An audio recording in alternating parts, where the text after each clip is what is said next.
During the early 1920s, the world was mesmerized by King Tut.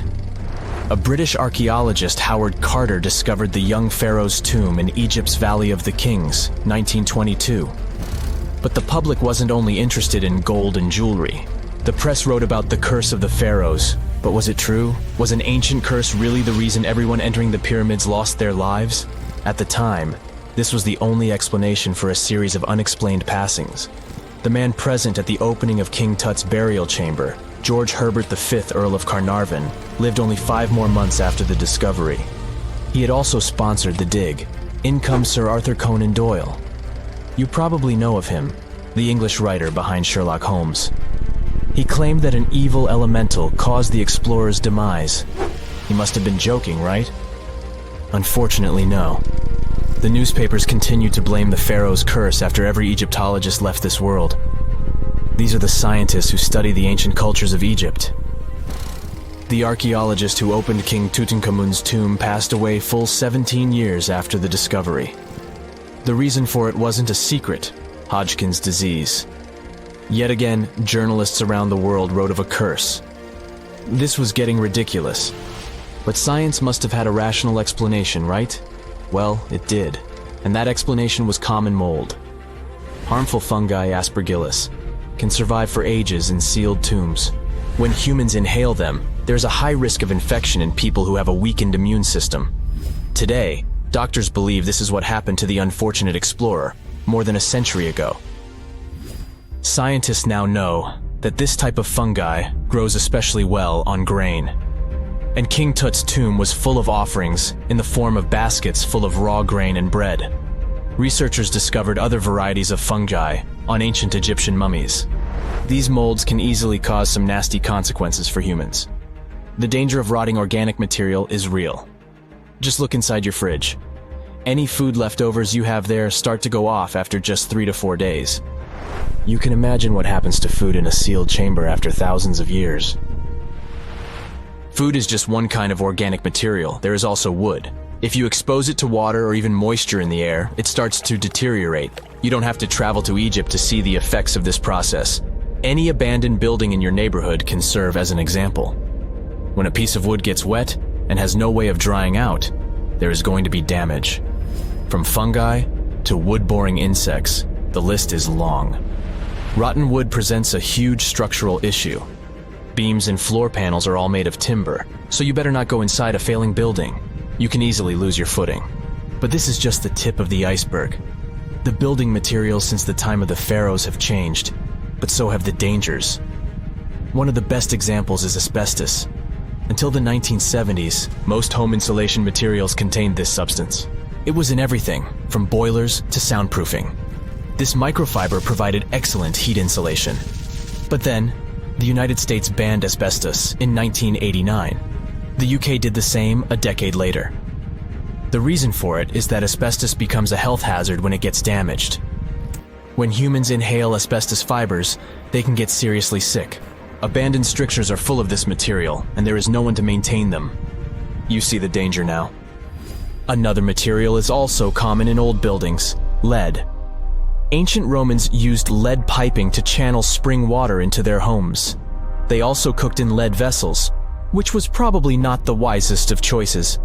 You see, lead and water don't go well together because of something called corrosion. But this problem isn't ancient. US officials banned lead piping only in 1986. That means that 7% of American households still have lead service lines.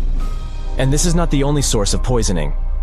Until the mid-1960s, builders used lead paint to coat woodwork. In abandoned buildings, this lead coating snapped a long time ago. Anyone who touches doors and windows will disturb this lead dust and inhale it. The dust particles are at least visible to an unaided eye. This is not the case for carbon monoxide.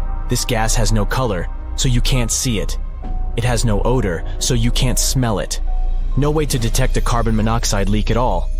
And how does this dangerous gas usually escape? Poor maintenance. Well, abandoned buildings have zero maintenance. 1 second, you could be exploring an old factory, and the next you could feel dizzy with and have a terrible headache. These are just some of the symptoms of CO poisoning, the less severe ones. But what is the source? All it takes is for an old boiler to finally give way after years of neglect. We've reached an important question. What is the main factor in air quality inside a room? If you are thinking the level of oxygen, try again. It turns out that oxygen levels drop by only 0.3% in 8 hours inside an airtight room.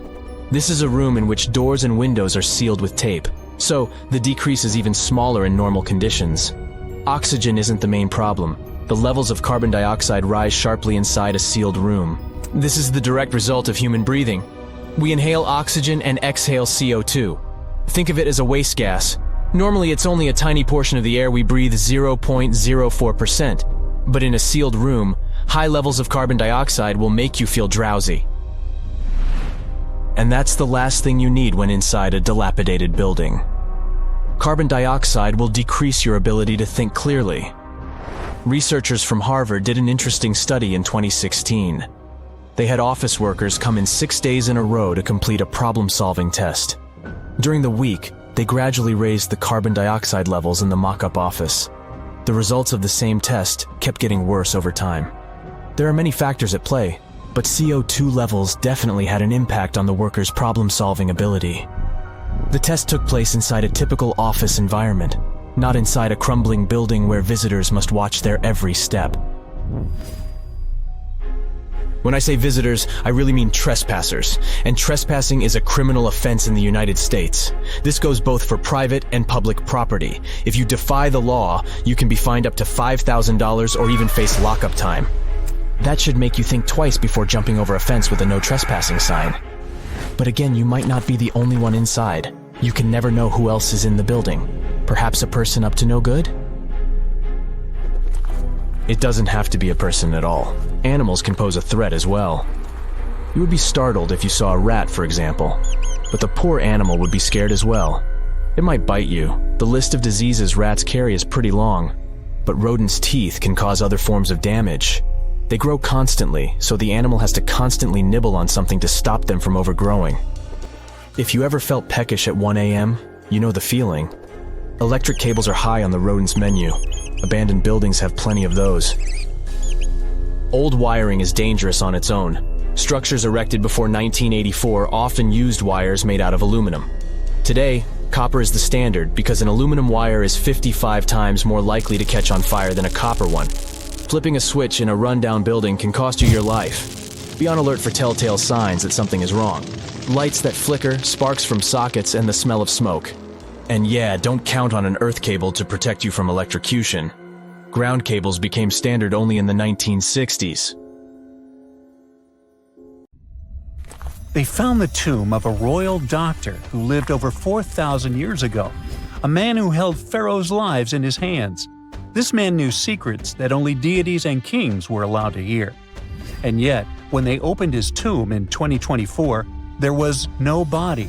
Just vivid paintings, untouched by time, and cryptic symbols carved into stone. Who was he, and why was he buried with spells linked to a scorpion deity? The tomb was buried deep beneath the sands of Saqqara. The doctor's name was Teti Nebu. He lived around 4,100 years ago, during one of Egypt's most mysterious turning points, right at the edge of glory and collapse. These were the final days of Egypt's Old Kingdom. The sun still glinted off freshly built pyramids, but the shadows were already creeping in. The pharaoh, Pepi II, had ruled longer than anyone before him, 90 years. But by the end of his reign, the country was cracking. The power was slipping, the regional leaders were rising, and the Nile floods grew unpredictable. In this shaky period, the mysterious doctor thrived. His tomb was discovered by a Swiss-French archaeological team in the shadows of old pyramids. The weirdest part was that when they uncovered his burial chamber, they found no body, no golden treasures either. Unfortunately, the tomb had been robbed long ago. But what remained was something even more fascinating: the words and images left on the walls.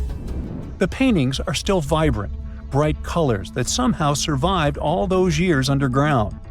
The walls show jars, containers, strange abstract patterns, and geometric shapes. And then there are hieroglyphs, lines and lines of sacred script carved with precision, like someone had poured their soul into every curve. These inscriptions revealed who Teti Nebu truly was. Turns out, he wasn't just any doctor. He was the conjurer of Serket. Now, Serket was the female deity of scorpions, sacred and terrifying. Egyptians believed she could stop venom, heal bites, and protect the living from toxic elements. The title, Conjurer of Serket, meant Teti Nebu was a specialist in treating dangerous stings and bites. And if he got an entire tomb for himself, he may have been Egypt's top expert in those things, a man who healed with both medicine and magic. But that wasn't all. He also held the title Director of Medicinal Plants, a title seen only once before in all of ancient Egypt. That means he knew the healing power of herbs, roots, and oils like no one else. Now, you might wonder, what plants in a huge land of sand? But in reality, ancient Egyptians used herbal medicine that would hold up in some labs today. They created pills, ointments, and inhalers. Most often they chose some active ingredient, a flavor to make it easier to take, and something to deliver it into the body. Sound familiar? And yeah, they didn't have many traditional plants, so some of these ingredients were bizarre by our standards, like using crocodile dung and acacia mixed with honey. They even had formulas for anti-wrinkle creams. And apparently, our mysterious healer was also chief dentist. This title is almost never seen in ancient records. Evidence of Egyptian dentists is incredibly rare. Turns out, our ancient genius didn't just fight stings and study plants. He was also trusted with teeth and jaws, which were actually a huge problem in ancient Egypt. These people may have built wonders, but their teeth paid the price. Ancient Egyptians constantly caught grains of sand in their mouths. They often ate grit-filled bread and raw vegetables, which wore down enamel and caused a horrible condition called attrition. This led to tons of problems, including tooth loss. They had to improvise back in the day. For example, crafting the world's oldest known toothpaste from crushed rock, mint, and pepper, which ironically only made things worse for the gums. Or a toothpaste from things like eggshells, pumice, and natron, a salty mineral used for cleaning. They were also inventing mouthwashes from celery, bran, and herbs to ease the problem. Some mummies were even found with crude metal braces and gold wires attaching missing teeth. Though we're not sure if these were for the living, or was it just a nice little addition added as an afterlife gift. So, Teti Nebu specialized in all these fields. 3 rare titles for one man. Now, back in the day, he must have been admired as incredibly knowledgeable. In a world without modern science, he would have been like a sorcerer who knows how some leaf or bark could save a life. That's why archaeologists believe Teti Nebu wasn't just any doctor. He was, most likely, the royal physician, the one who treated the pharaoh himself. We don't know for sure which king he served. Maybe it was Pepi II, and who knows, maybe that's why the guy lived so long. But if that was the case, Teti Nebu may have lived through the final moments of the Old Kingdom, watching the Golden Age crumble from inside the palace walls. And then he was buried, the body was looted, or perhaps just lost to time. But the team says they're still studying the tomb, still uncovering the traces of this incredible man. Overall, ancient Egyptians were practicing medicine on a crazy advanced level. Some practices feel familiar even today. They had hospitals, specialists, surgeries, and many more things, even medical schools. Both men and women were allowed to be doctors. They healed with various methods and practiced surgery with actual tools, scalpels, forceps, even sutures. Some doctors treated only the eyes, others the teeth, the stomach, or even what they called the hidden diseases.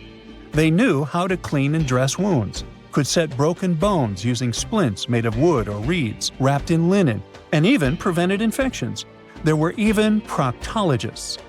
They also built the first prosthetics, like a wooden toe with leather straps that help people walk normally again. The oldest known prosthetic is 3,000 years old.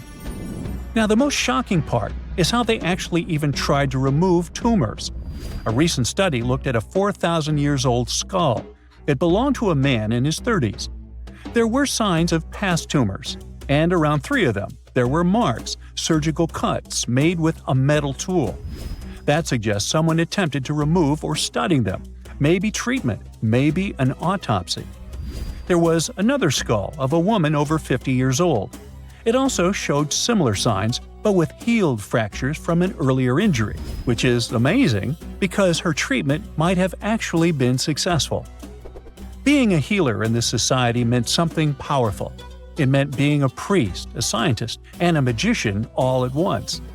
To ancient Egyptians, medicine was a necessary art, and they treated it with as much reverence as they did their deities. That's because they believed that sickness could be both physical and spiritual. So a doctor could recite a spell while applying a salve, and a lot of their treatments worked. The reputation of doctors in ancient Egypt was so strong that leaders from other parts of the ancient world, like Persia, actually sought them out. Even Homer, the Greek poet, once said the Egyptians were the most skilled healers of all. Of course, their understanding of the human body wasn't perfect. For example, they thought the heart controlled thought and emotion. They also didn't know what the brain really did. But their approach, observe symptoms, diagnose, and treat, well, that's modern medicine. Sure, they prayed over the wound, but they also healed it, didn't they? Their most famous physician was Imhotep. That guy was a true polymath, an architect, priest, and a healer who became so revered he was later worshipped as a deity of medicine. Yep, a human who was so cool they turned him into a deity. He lived 2,000 years before Hippocrates, the so-called father of medicine. And yet, some people joke we should drop the Hippocratic Oath altogether and swear an Imhotepic Oath instead. These people weren't just laying the foundations of pyramids, they were laying the foundations of healthcare.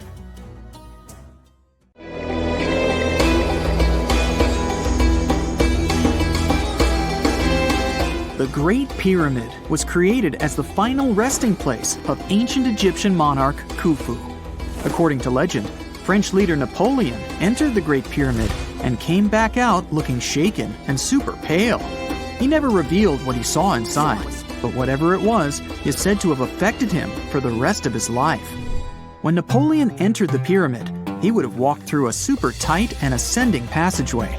He'd then go through another passageway, known as the Great Chamber. This corridor would have been much taller than the previous one, and would have cobbles too. He'd then reach the King's Chamber, the centerpiece of the Great Pyramid, which was lined with huge blocks of granite. But it wouldn't have looked as grand as we might imagine. There are no hieroglyphics decorating its walls, as Egyptians only began decorating the burial chambers of pyramids much later on. The pharaohs' tombs deep inside the pyramid would have also been filled with treasures, from chunks of gold to the world's most expensive jewelry. But this would have all been looted a long time ago. The only thing that probably would have been left in there would have been a huge sarcophagus, which would have once contained the king's mummy. He'd also have to walk past the queen's chamber. This room most likely didn't hold any queens though, as pyramids were usually only built for one person. There are mysterious tunnels leading from here. To this day, no one is really sure what they're there for. And that's not the only mysterious and creepy thing Napoleon may have encountered, as stories of pharaohs leaving ancient curses on pyramids go way back. Many pyramids had warnings written on the outside, telling of horrifying things that would happen to those who entered and disturbed the peace. We might not know what exactly Napoleon found in the Great Pyramid that scared him so much, but we know for sure what was found in Tutankhamun's tomb. Tutankhamun was an ancient Egyptian pharaoh who was only 8 or 9 years old when he took to the throne. He became a cultural phenomenon when his tomb was discovered almost completely intact in 1922. His pyramid sits in the Valley of Kings in Thebes, modern Luxor, which is in Egypt. Unlike the Great Pyramid, Tutankhamun's tomb was covered in beautiful wall decorations. The walls told the story of how he would travel to the afterlife through the underworld. Egyptians believed all people would have to take this journey, so they would fill their tombs with objects and paintings to help them get there.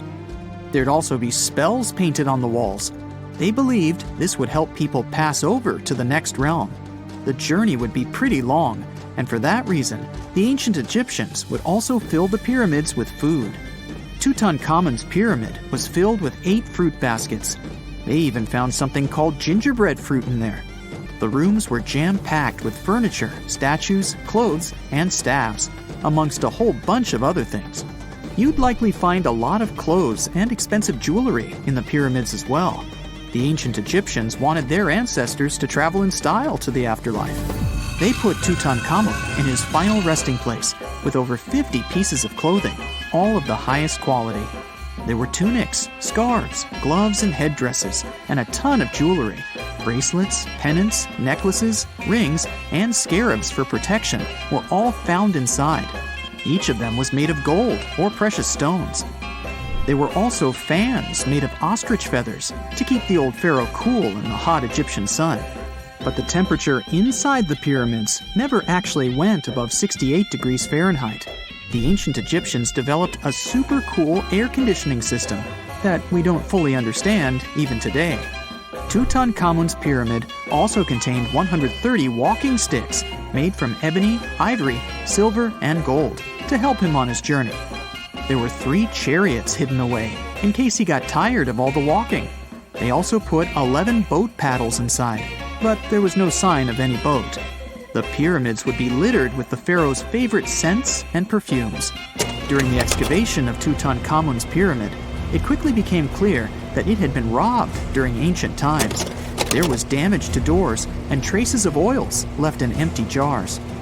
It looks like someone raided the pyramid for gold and the scents, perfumes, and oils that had been left for King Tut.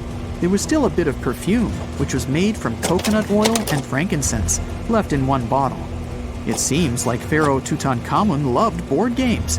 There was an ivory traveling set of Senet in his pyramid. Although we don't know for sure exactly how to play it, we have figured out it was sort of an ancient Egyptian version of backgammon. It looks like it was a 2-player game where the goal was to knock your opponent off the board. Not really sure who Tutankhamun's mummy was supposed to play with, though. The ancient Egyptians had some rituals that may seem pretty strange to us. For example, they used to shave their eyebrows off if they ever lost a cat. So it's not too surprising they put some really weird things inside pyramids. Archaeologists discovered a collection of mummified cats and scarab beetles in pyramids that date back more than 4,000 years. They were found in the pyramids of Saqqara, which is south of Cairo. They also found a bunch of makeup kits and mirrors inside. Makeup was worn proudly by both men and women in ancient Egyptian times. Eyeliner was the most popular cosmetic. The Rosetta Stone was one of the best discoveries ever made in pyramids. It was found by our man Napoleon Bonaparte and his team. It's a black granite rock that dates back to 196 BCE. It's transcribed in Greek, Demotic, and hieroglyphic. When it was translated in 1822, we got the key to understanding ancient Egyptian hieroglyphics for the very first time. The discovery of Queen Hatshepsut's mummy in 1903 changed our understanding of the Egyptians forever. After she had passed away, her successor, Thutmose II, removed most of the evidence of her reign, so we basically knew nothing about Egypt's first great female leader. She's now gone on to become one of the few and most famous female pharaohs of Egypt. Pharaoh Khufu even had a fully fledged boat in his pyramid. Archaeologists uncovered more than 1,200 pieces of a giant boat near the Great Pyramid at Giza. They reassembled the boat, and it's a whopping 144 feet long. It's most likely a solar boat, which was designed to carry the resurrected king with the deity Ra. Fun fact, the Pyramid of Giza is the last remaining of the 7 wonders of the ancient world. The other 6 are the Hanging Gardens, the Colossus, the Temple of Artemis, the Mausoleum, the Lighthouse, and the Statue of Zeus. This pyramid was also the world's tallest man-made structure for 3,800 years, and it's the biggest pyramid in Egypt. It took a staggering 2.3 million blocks of limestone, and some weighed as much as 80 tons. It took an incredible 100,000 laborers and a whopping 23 years to build. Its original height was a mega 480 feet. In 2017, archaeologists discovered something weird about Egypt's Great Pyramid. There's a hidden void that's at least 100 feet long, and no one really knows why it's there or what's actually inside it. The weird void is the first inner structure discovered within the 4,500-year-old pyramid since the 1800s. Scientists used cosmic rays to detect the massive hole, but are still no closer today to finding out what's inside. The ancient Egyptians took a lot of care building the pyramids, and everything was strategically placed and structurally sound, so it's super unlikely that this hole is due to blocks falling over time. Loads of pyramids also contain small model figurines called ushabti. These represented attendants. They believed they would come to life to serve the pharaohs in the afterlife. But it's amazing that all this stuff actually fit inside. There isn't actually a huge amount of space inside the structures. It's mostly just rock. When you hear the word mummy, you might get a chill down your spine. That's because most of us associate this word with those creepy characters we've seen in some scary movies. But in reality, mummies have helped us understand a lot about ancient civilizations, their rulers, and about how people used to deal with losing their loved ones. The people most famous worldwide for their mummies are the ancient Egyptians. They believed that some sort of existence after passing away was possible, if certain conditions were met. That's why they insisted on preserving the human body through the process of mummification and placing the mummy in a furnished tomb, kind of like giving it a fully functioning apartment of its own. Why did they believe in this? Well, because they were deeply connected to their natural environment for the most part. They saw the natural cycles around them, like how the sun rose every day, followed by the moon, or how new life was always sprouting from plants, even after they had wilted away. They also believed that the powerful spirit Osiris, who represented the cycle of passing away and resurrection, played a role in this process. To prepare for the afterlife, the ancient Egyptians followed certain rituals, like mummification, which involved using materials like honey, resins, and incense to preserve the body. There's no other mummy more popular than that of King Tut. He was a young pharaoh who ruled over 3,000 years ago in Egypt. The problem with discovering ancient royal tombs is that most of such burial sites were previously robbed. People knew ancient rulers had been left with many valuable belongings, so those locations became vulnerable to thieves. When King Tut's tomb was opened in 1922, people were excited because it had not been robbed, like many other previously discovered royal tombs.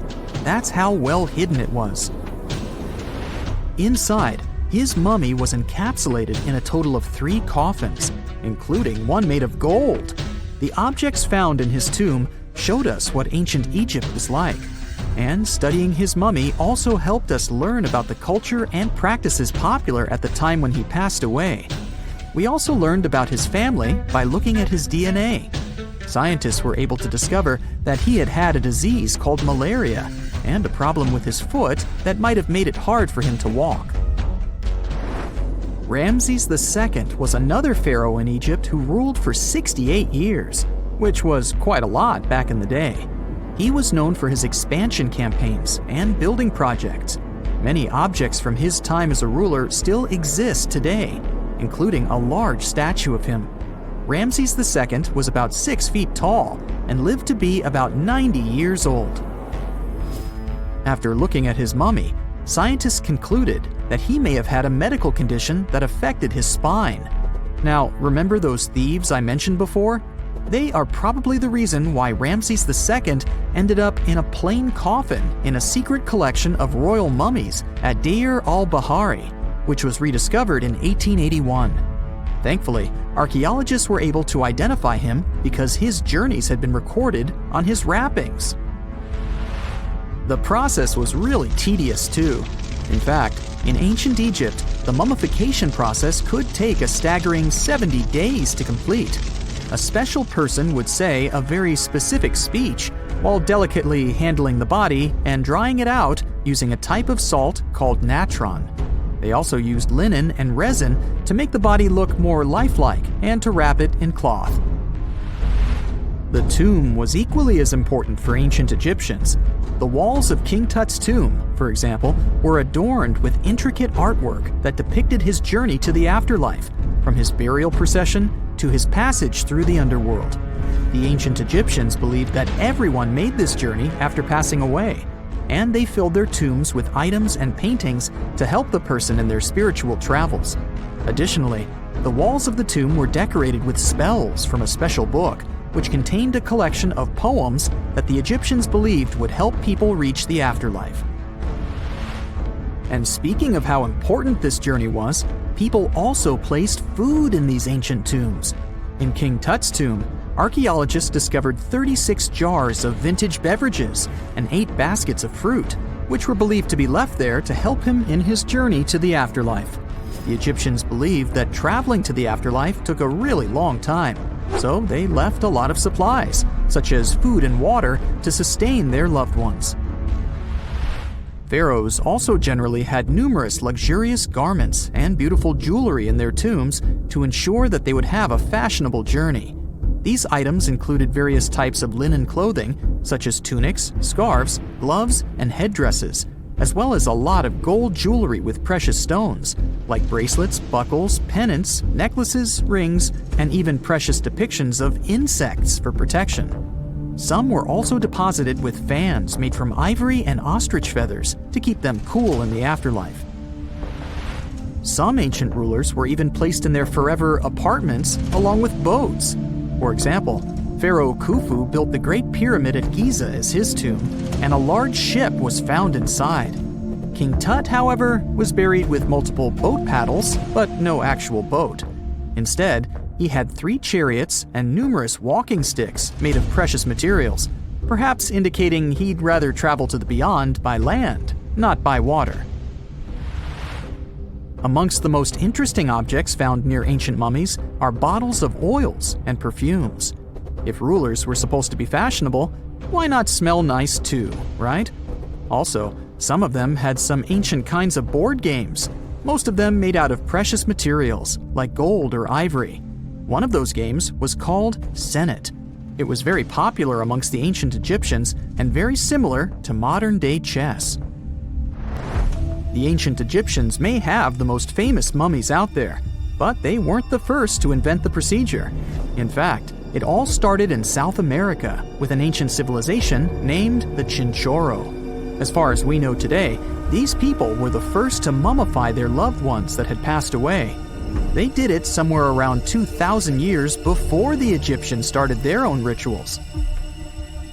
Sure, we can tell a lot about ancient rulers by studying these mummies, but until recently, we had no idea what they really looked like during their lifetime. Not so long ago, though, some very special mummy paintings were found by archaeologists studying ancient Egyptian objects. These mummy portraits are highly detailed paintings of individuals that were made while they were still alive.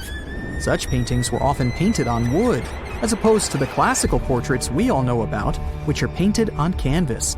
They are known for their realism and beauty, and have even been used by researchers to diagnose diseases by comparing them to the corresponding mummies. Some of these portraits also include depictions of jewelry, which was later found on the mummies. The recent discovery of these mummy portraits in Central Egypt is significant, as it marks the first time in over a century that such paintings have been found. Mummies appeared all around the world naturally, too.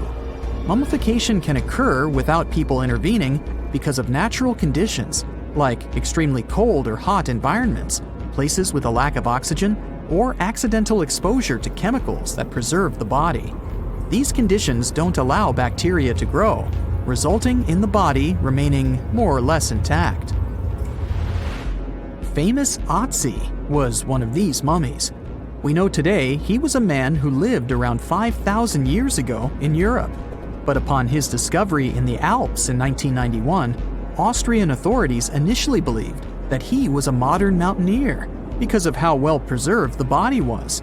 However, after the Iceman was removed from the glacier, it was determined that he was actually from the Copper Age. You have heard about Nikola Tesla. You have definitely heard about the Great Pyramids in Egypt. But what if I told you that Tesla may have probably uncovered the ancient mystery surrounding the pyramids? Wait, what? Is this a crossover episode? Nope. It's highly probable that the secrets of the pyramids are hidden in plain sight. But first, let's recap what we know about the pyramids. What's so mysterious about them? I mean, they are just old quirky buildings, aren't they? One of the biggest questions is how they were built. Some people think that the pyramids were created by people using only their hands and muscles. But others think that there might have been some kind of crazy energy source that we don't know about yet. Like, what if aliens helped out or something? Just kidding. But this idea of some unknown energy source being used to build the pyramids has been around for ages. Even in old texts, like the pyramid texts, it talks about how the gods gave us something to build a great power. So maybe there was something really powerful and mysterious going on back then? Who knows? Back in the early 1900s, he got obsessed with the Great Pyramids of Egypt. He read numerous books about these ancient structures and was blown away by how much energy they seemed to have. At that time, not many people knew much about electricity, and Tesla started to wonder if there was some kind of advanced tech hidden in the pyramids. He had an idea that the power of the pyramids had to do with electromagnetism, and he put a lot of time and effort into trying to figure out the mystery. Tesla had some pretty unusual theories about the Great Pyramids. He thought that they could actually store and move electricity, which could then be used to power up the areas around them. He also had this theory that the pyramids were built using some kind of crystal energy. He believed that the chambers inside the pyramids could have these super powerful crystals that could control the electromagnetic fields. But that's not all. Tesla also had this idea that the materials used to make the pyramids had properties that allowed them to trap energy from the sun and the moon. And not just a little bit of energy. He thought that the pyramid could actually create this massive energy field that could light up whole cities or even brighten up dark places. He thought that the pyramids could be used as giant power plants to generate electricity and run machines. Tesla even believed that the pyramids were somehow linked to cosmic energy, which could be used for spiritual enlightenment and healing. How very new age of him. Anyway, Tesla wasn't just pulling these ideas out of thin air. He was seriously into studying everything he could about the pyramids, from ancient artifacts and texts to hieroglyphs and drawings. And he came up with this idea that the pyramids were designed to be energy amplifiers, and some kind of unknown energy source was used during their construction. Some people thought Tesla was eccentric for coming up with these theories, but his ideas have actually had a huge impact on the way we think about the pyramids today. Researchers and scholars have been digging into his theories for years and using them to uncover some of the biggest mysteries surrounding these ancient structures. For example, recently scientists have used theoretical physics to investigate how the Great Pyramid of Egypt would react to certain radio waves. They found out that if the radio waves were a certain length, the pyramid could concentrate the energy inside its rooms and focus it under its base. The scientists did lots of calculations to figure this out. They first thought about what radio wavelengths would work best. Then they made a model of how the pyramid would react to the waves. They figured out how much of the energy from the waves would get absorbed or spread out. Lastly, they checked how the energy would move around inside the pyramid when the waves hit it. To help explain all of this, the scientists used something called multipole analysis. This is when you take a complicated object and break it down into simpler parts. Then you can see how each part interacts with the energy that's coming in. It's like taking apart a puzzle to see how each piece fits together. The researchers are interested in how all of this can be used in the future. They want to make really tiny particles that can do the same thing as the pyramid, but with light. By changing the size, shape, and the material of these particles, they can control how the light moves around them. This can be really useful for things like making tiny sensors or super efficient solar cells. The scientists had to make some guesses when they were doing their research. They assumed that there weren't any hidden spaces inside the pyramid, and that the material used to build it was all the same. But even with these guesses, they still made some pretty impressive discoveries. But the pyramid study is not the only proof that Tesla was ahead of his time. There are more Tesla's projects that seemed unrealistic at the time, but that scientists and enthusiasts reevaluate and try to implement today. Let's talk about Tesla's most ambitious project, the Wardenclyffe Transmission Tower. Back in 1900, Tesla was already a big shot when it came to electrical engineering in America. People were blown away by his amazing inventions and the fact that he managed to outdo Thomas Edison in the battle of currents. However, Tesla wasn't content to rest on his laurels. He decided to embark on his most ambitious project yet, the transmission tower at Wardenclyffe. It was built between 1901 and 1905, and it was based on one of Tesla's breakthrough ideas. He had a vision to make the impossible possible by creating a global wireless communication system. It would use Earth itself as a conductor, transmitting music, news, stock market reports, secured military communications, and even facsimile images. Does it sound familiar? Right, it sounds just like the internet that we use today, only without the use of any wires. But Tesla had a much bigger dream in mind: to transmit power wirelessly. He already proved that high-frequency signals could be sent without any wires using his Tesla coil transformers, and this sparked his obsession with wireless energy transmission. His vision was to not only transform the way we communicate, but also to find a way to transfer power currents globally by tapping into the Earth's natural energy. Tesla believed that there was an abundance of free energy all around us that could be used for humanity's benefit. In 1899, he conducted some top-secret experiments and got convinced that it was possible to transmit electrical power through the Earth's upper atmosphere. This is actually how the Wardenclyffe Tower was created. It was supposed to be the prototype station for a network of towers all over the globe that would provide the whole world with wireless energy. Unfortunately, Tesla didn't have the resources or the patience of his investors to bring this project to fruition.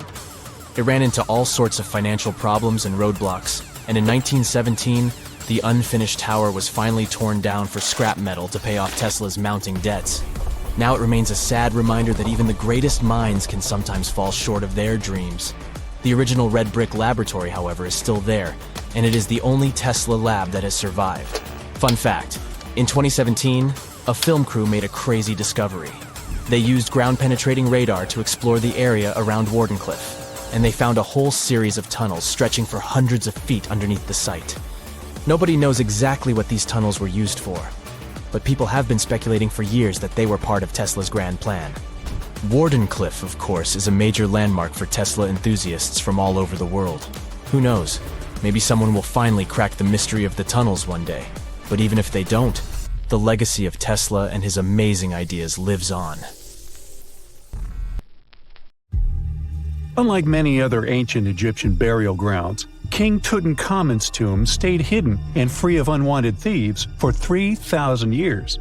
One reason was that the tomb was smaller than average and tucked away in a place called the Valley of the Kings. This area was already being extensively explored by the time they stumbled upon Tut's spot. The entrance was all covered in debris from building a nearby tomb, which must have also helped keep it a secret. There were also zero writings or signs on the outside of the tomb. Time passing also played a part in keeping it in amazing shape until the 1920s, when a man named Howard Carter finally made it in. But was Carter that big of a hero? Some recent findings say he might have been sneakier than initially thought. People used to think Carter wasn't just a glorified treasure hunter, he was a true archaeologist. Before Tut, he had been on a relentless quest for Egyptian artifacts. He discovered his interest in these unusual objects when he was a child, and soon started drawing the sculptures and inscriptions that were found in ancient tombs. After stumbling upon the remains of King Tut, Carter spent a decade recording and processing all sorts of objects, like golden thrones, chariots, and statues from Tut's tomb, shipping them down the Nile to Egypt's museum in Cairo. Well, at least that was the official story. More recent discoveries claim that not all of the objects made it to Egyptian officials. A secret letter seems to uncover Carter's little 10 for them, 1 for me policy. The letter in question was sent to Sir Alan Gardiner, a philologist and friend of Carter's, dated from 1922. In these writings, Carter mentioned having found the tomb and was asking his buddy for some advice. In another letter from 1934, Gardner seems to be thanking Carter for an amulet, which was sent to him as a thank you gift. Carter was adamant that it didn't come from Tut's tomb, but evidently it did. Even the British director of the Egyptian Museum was onto Carter's sneaky endeavors, but couldn't prove it. He compared Gardner's amulet to others from Tut's tomb, and lo and behold, they were a perfect match. Gardner was so disappointed to have been put in such a sticky situation that he vented to Carter in another letter. Deciding to be a good friend, Gardner didn't throw the famous archaeologist under the bus.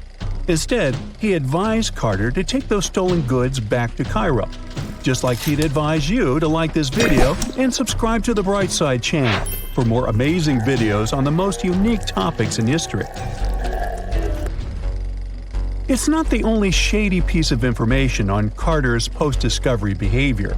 In 1947, a man named Alfred Lucas, who used to work with a controversial archaeologist, gave some information in an obscure journal in Cairo. He claimed that Carter sneakily cracked open the burial chamber door himself. Then he sealed it back up like nothing had happened before the official uncovering. Now, why would he do that? Well, the same theory suggests that Carter and his crew might have entered the tomb early so they could get their hands on some ancient goodies. Obviously, these people couldn't risk having such objects sold while they were still alive, but made sure they were auctioned off after they passed. Carter, though, never confessed to anything. He made no official denial either, but the Egyptian government couldn't risk any more mysterious disappearances, so they prohibited him from entering the tomb for a while. Some have connected this apparent stealing to the curse of King Tut. If you've never heard of it, know that it became quite the scary tale soon after King Tutankhamun's resting place was uncovered. It claimed that anyone messing with the tomb of the boy pharaoh would face some serious bad luck. It's not all dramatic like a mummy going on an aggressive spree, but word got out that the people involved in disturbing King Tut's lair met some mysterious, untimely ends. The main untimely passing related to this supposed curse is that of George Herbert, the 5th Earl of Carnarvon. He was this British aristocrat who helped fund the search for the tomb. He passed away just a year after the tomb was opened. Now, people love to call it mysterious, but it turns out that Herbert was already in pretty bad shape health-wise when he got to Cairo, and he ended up getting taken down by a regular disease. Now, let's talk numbers. There were a lot of people linked to this tomb opening – security guards, archaeologists, and supporting staff. And sure, a few of them did pass not long after the tomb started receiving visitors. As much as we'd like this curse to be true for the sake of, good storytelling, statistically, if you have a bunch of people connected to opening a tomb, you'd expect some passings just by random chance. The average lifespan for those supposedly targeted by the ancient curse was more than 20 years after the spell was supposed to kick in. Herbert's daughter even lived until the 1980s, that's half a century later. And Howard Carter himself lived until 1935, a solid 16 years after the big reveal. Some have suggested that the whole curse was nothing more than a careful PR strategy. You see, when Tut's tomb was found, Howard Carter wanted to make a priority out of keeping nosy reporters away. So he might have come up with a curse hanging over anyone entering the boy king's resting place. But what was stolen from King Tut's tomb anyway? Well, some jewelry to begin with. It might have been snatched by Howard Carter himself, according to a French specialist. He did some intensive research by looking at old pictures taken from inside the tomb back in the 1920s. He compared those images to various objects from museums and auction houses. He soon started to piece together the whereabouts of some of Tut's jewelry. First up, there's this collar that used to be on Tut's chest. It was all broken into pieces, and some parts went via Carter to the Nelson Atkins Museum in Missouri.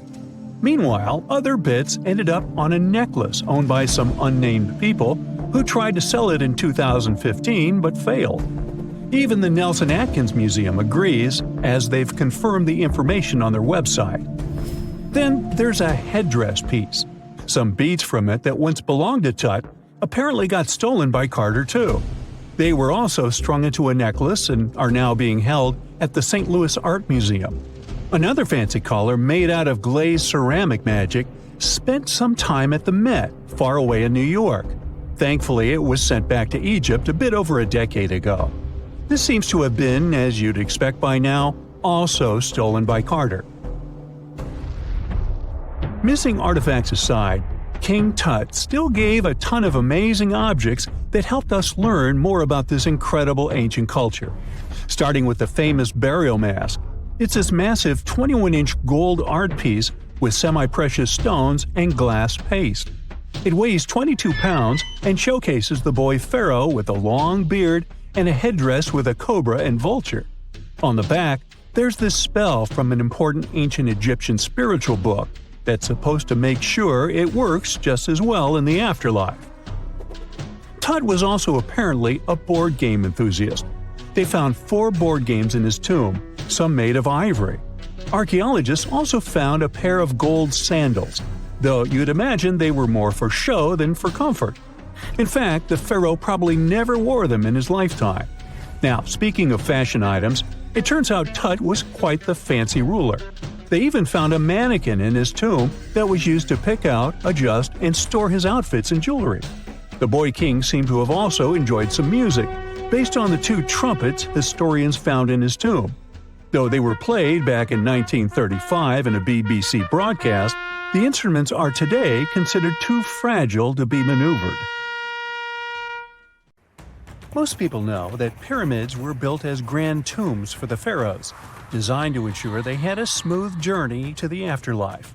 The Great Pyramid of Giza, for instance, was constructed for the pharaoh Khufu. But what most people don't know is that this whole pyramid building trend started right here, with the step pyramid of Djoser, about 4,700 years ago.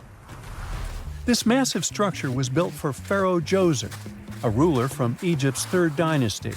It rises 7 layers high above the ground and stands about 200 feet tall. We think of it today as a phenomenal architectural project, but for ancient Egyptians, the step pyramid of Djoser turned out to be more like a massive experiment, a trial run, if you will, to perfect their building skills before they moved on to even more ambitious pyramids. Reaching new heights is super exciting, but the real mystery is what is going on below the ground.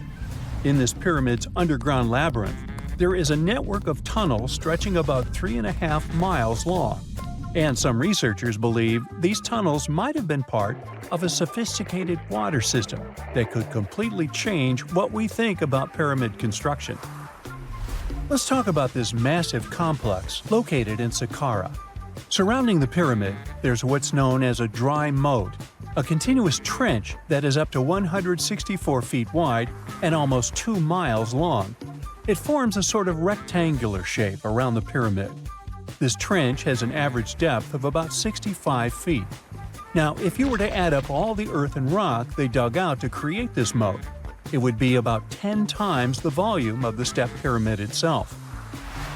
For the longest time, people just assumed this trench was nothing more than a huge quarry, a place where they dug up stone and clay to build the step pyramid.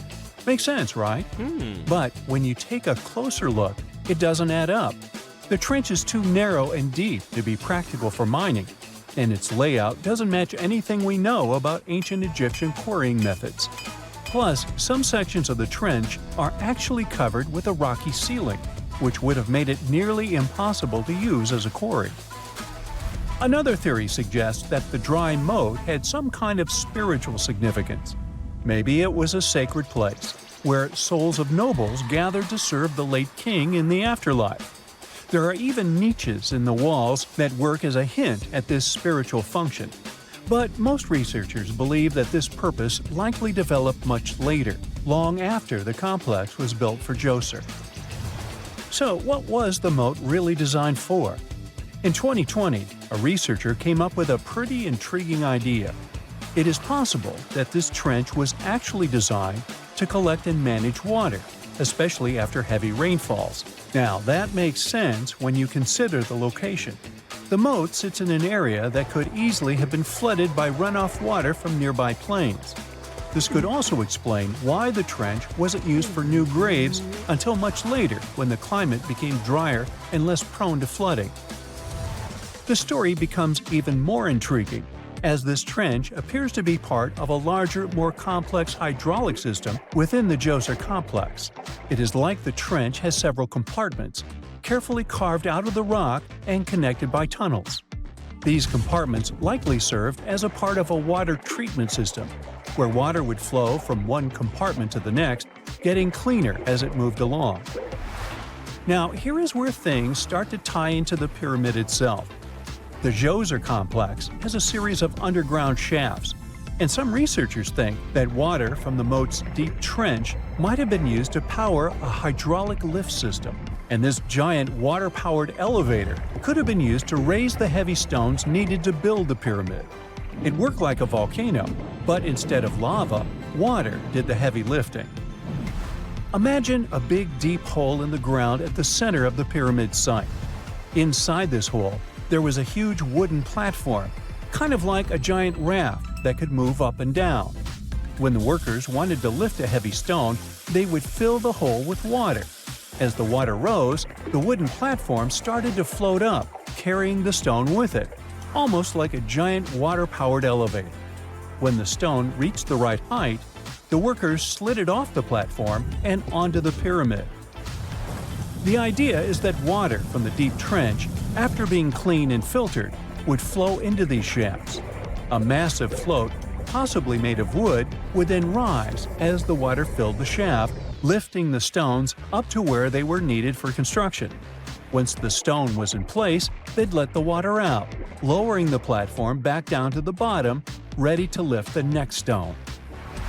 This fancy hydraulic lift system could have been a game changer, making the whole building process a lot faster and more efficient without using a lot of workforce.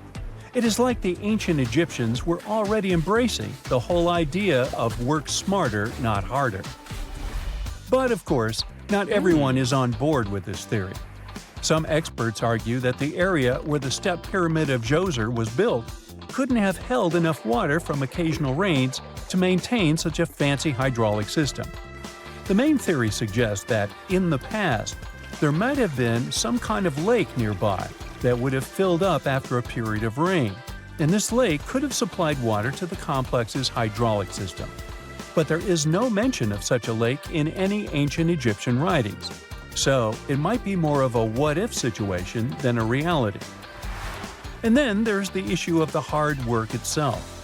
Remember when I said this method could have allowed the ancient builders to raise stones with far less effort? Well, that might not be entirely true. According to some experts, just building this hydraulic device would have required a lot more heavy work than simply moving the stone blocks using good old-fashioned manpower. And let's not forget, the step pyramid of Djoser is like a baby pyramid compared to those that came later. The stones used for Djoser's pyramid weighed, on average, about 660 pounds each, which is nothing compared to the more than 2.5-ton blocks used later for the pyramid of Chephren. If this cool water lift theory gets completely ruled out, we still need to explain how this pyramid was built in the first place. To answer that, we need to rewind a bit and talk about the original plans. See, before Djoser's tomb became a pyramid, the idea was to construct a simple mastaba. This type of tomb was pretty common in earlier periods, a flat-roofed, rectangular structure with sloping sides. But after the original mastaba was finished, they decided to expand it a bit by adding more layers on top.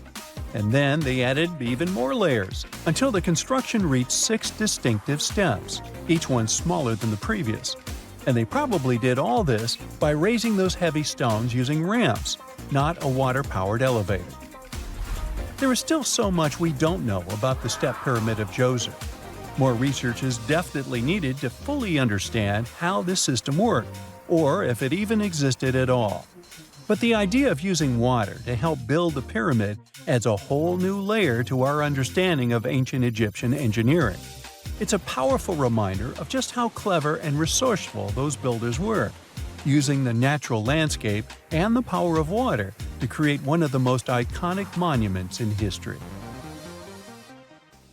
For more than 3,000 years, the gold mask of Pharaoh Tutankhamun stayed hidden in the Valley of the Kings. This artifact, which stands about 21 inches tall, shows how skilled and artistic the ancient Egyptians were. But nobody expected that X-rays would reveal its biggest secret. King Tut was the last ruler of his family during the 18th dynasty. He took the throne at just 9 years old, but ruled for only 10 years before he passed away unexpectedly. If we're being honest, back in ancient Egypt, he was mostly forgotten by the rulers who came after him. His tomb wasn't a big deal for them, so much so that even the grave robbers forgot about him. It might sound a bit sad, but the truth is that it was actually great news for us. Since his tomb was practically forgotten, it ended up being perfectly preserved. While the other tombs in the Valley of the Kings were looted, his remained sealed and untouched. So, when it was discovered back in 1922, it had over 5,000 precious objects inside. That made Tutankhamun basically an instant celebrity and one of the best-known pharaohs nowadays. Among the treasures was the most stunning piece, his golden mask. This mask is said to be an exact image of the king's face, or at least it was supposed to be, but we'll get to that later. The purpose of this accurate representation of his face was to make sure that his soul would recognize him in the afterlife and return to his mummified body. In ancient Egyptian beliefs, this would allow him to continue living in the afterlife. The details of the mask clearly looked incredibly difficult to create, but people didn't realize how complex it truly was until many years later. The first X-rays of the mask were taken in 1967. Back then, the main reason for these scans was practical – conservation. The mask was heading to Paris for an exhibition, and it was the first time it had ever left Paris. This would help them keep track of any changes during the exhibit. Plus, the images could give clues about how the mask was made, but back then, they probably didn't fully realize just how complex its construction was. I mean, Egyptian goldsmiths didn't use modern soldering techniques. So, how did they make this mask? New X-rays taken in 2007 gave us some answers. It turned out the Egyptians didn't use pure gold, which is 24 carats. The mask was actually made of 23-karat gold, meaning it was mixed with another material. So, specialists discovered that the gold sheets contained a small amount of copper, a reddish-brown metal. This was likely done to make the material more flexible and easier to shape. They would then shape the gold sheets by heating and hammering them over and over again. But there was one more secret inside the mask that wasn't discovered until 2015. The year before, the staff at Cairo's Egyptian Museum were working on the mask display when the long beard of the mask accidentally got knocked off. Another theory is that the beard had become loose over time and just fell off. Either way, the fact that King Tut's beard came off caused a lot of stress. After all, we're talking about one of Cairo's biggest tourist attractions, so the experts had to fix the problem quickly. The restoration process started with a detailed recording of the mask's condition. To do this, they had to take a full three-dimensional scan of the artifact, and, by accident, they found something very interesting in the mask. Inside the royal beard, there is a gold tube, an intriguing structure that the Egyptians likely used to attach the beard to the rest of the mask. And that proved, once again, that the process of making this mask was even more complex than experts thought. But the mysteries don't stop there. Remember how we mentioned that the mask was thought to perfectly represent King Tutankhamun's face? Well, that might not be entirely true. Some popular theories suggest the mask was never meant for him and was actually made for someone else. A study published in 2015 suggested the mask was originally made for a female pharaoh, his supposed stepmother, the famous and beautiful Egyptian queen Nefertiti. The biggest clue comes from an inscription on the mask. At first glance, it seemed to belong to Tutankhamun, but after a close examination, researchers noted that something else was actually written underneath King Tut's name. The royal name stamp seems to have been altered, and originally it had something written on it that translates to Queen Nefertiti. There is another feature of King Tut's golden mask that was overlooked for years, which adds even more mystery. As we mentioned earlier, experts believe he wasn't respected much by the pharaohs who came after him, and one of the clues that made archaeologists think this is the pierced ears on the mask. Some researchers believe that King Tutankhamun wouldn't have worn earrings after he was a kid. So, according to their theory, by the time he passed away at 18, he shouldn't have been represented with pierced ears. This could also support the idea that the mask originally belonged to Nefertiti, or maybe to someone who wasn't even connected to King Tut. But the mask isn't the only source of mystery. In fact, his whole tomb is full of puzzles. Recently, historians found a sign that the place where King Tut was supposed to be buried was changed at the last minute. For years, experts wonder why a pharaoh who ruled for 9 years ended up in such a simple tomb. When compared to the grandeur of other pharaohs' tombs, his tomb seemed, well, a bit plain. The idea that a king like Tutankhamun would have such an unremarkable resting place just doesn't match up with the power and importance he must have had in ancient Egypt. So, what happened? Well, apparently, this might have something to do with his successor, Pharaoh I. After King Tutankhamun passed away, researchers believe that I made sure to erase him from Egypt's history. So, one theory suggests that he was probably behind the quick decision to place King Tut's body in a smaller, less impressive tomb. When experts looked at I's own tomb, they found something interesting. There is a large wall covered in painted baboons. This is the same type of artwork found in Tutankhamun's tomb. It seems like the same person might have chosen the artwork for both tombs.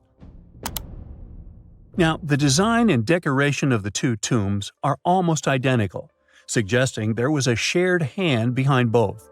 But there is one key difference. I's tomb is fit for a king. It's much bigger and more impressive, even though the style and artwork are similar to what you see in Tutankhamun's tomb.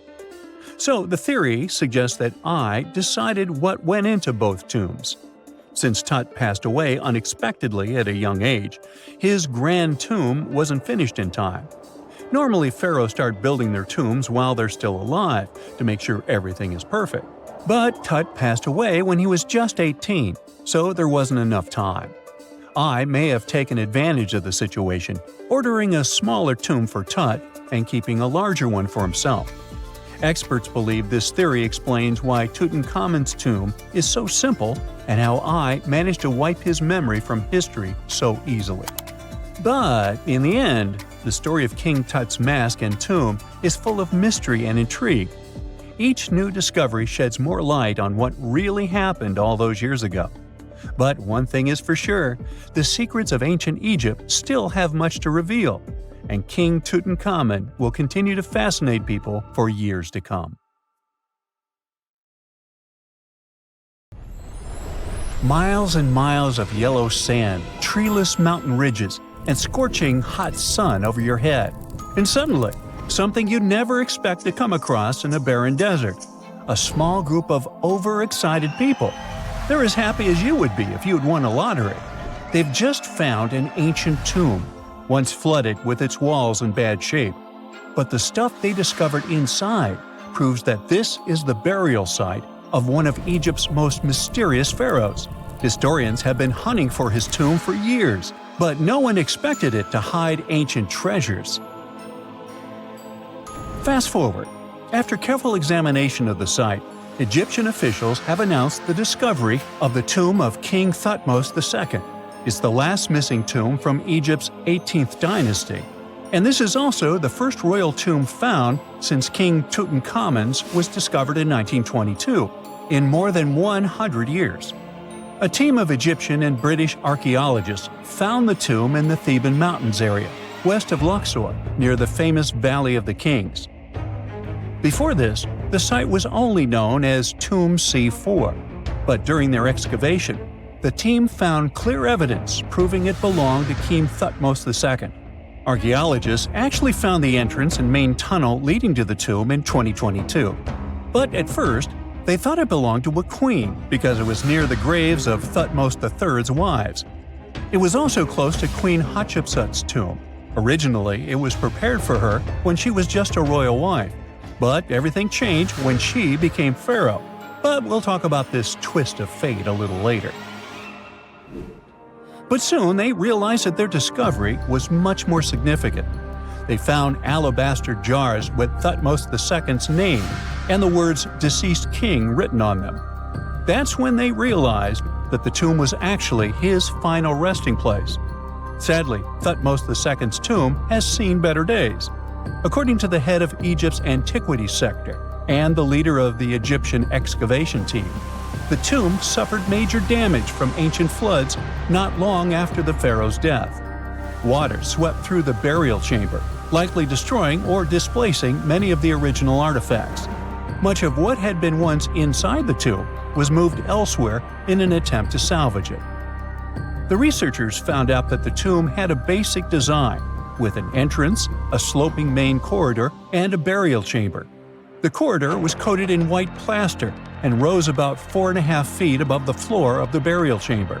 A large staircase and a very large descending corridor of the tomb indicated its grandeur. It took the team a long time to navigate through, though, as the tomb was blocked by flood debris and collapsed ceilings. Only after crawling through a 32-foot passageway with a small 16-inch gap at the top, the worst nightmare for those of us with claustrophobia, were they able to reach the burial chamber. There, they were in for another surprise. They cleared the debris, expecting to find the crushed remains of a burial beneath. But the tomb turned out to be completely empty, and it was not due to robbery. It had been deliberately emptied. The researchers soon realized that the tomb had been flooded since it had been built underneath a waterfall. It happened just a few years after the king's burial, so the contents of the tomb were moved to another location. That's why there was a second corridor in the tomb. It was most likely made to help remove King Thutmose II's body from his flooded tomb. Despite the damage, the excavation team made some really exciting discoveries. They found traces of mortar decorated with blue inscriptions, yellow stars, and fragments from the Book of Amduat, one of the most significant funerary texts in ancient Egypt. The book was meant to guide the deceased through the underworld, ensuring a safe journey to the afterlife. Now, how about we sneak a peek at ancient Egypt's 18th dynasty? It was all about conquering lands, expanding the empire, and building jaw-dropping monuments. Some of the biggest names from that era, Thutmose I and Thutmose III, both legendary warrior kings who left their mark in history. Thutmose I was a fierce fighter who led major military campaigns, pushing Egypt's border further south than ever before, all the way to the fourth cataract of the Nile. His victories gave Egypt access to new trade routes, stronger political ties, and more wealth. His conquests were so significant that they were recorded in the tombs of his top officials. Thutmose III, sometimes called Thutmose the Great, took things even further. He was not only an incredible military strategist, but also the commander of Pharaoh Hatshepsut's armies before becoming king himself. He led between 17 and 20 military campaigns, winning every single one and expanding Egypt's empire to its peak. He even created the world's first navy. Thutmose III is often remembered as Egypt's greatest warrior pharaoh. And sandwiched between these two powerhouses was Thutmose II, a pharaoh who doesn't get nearly as much attention. Hey, the middle child, right? His reign lasted only about 5 years before he passed away at around age 30 in 1479 BCE. He is kind of a mystery. No one really knows what he accomplished. For the longest time, even the location of his burial site was totally unknown. His body was actually found in the 19th century. It was just lying around in the mortuary temple of Deir el-Bahari, in a secret chamber where priests used to hide royal mummies centuries after their original tombs were looted by grave robbers.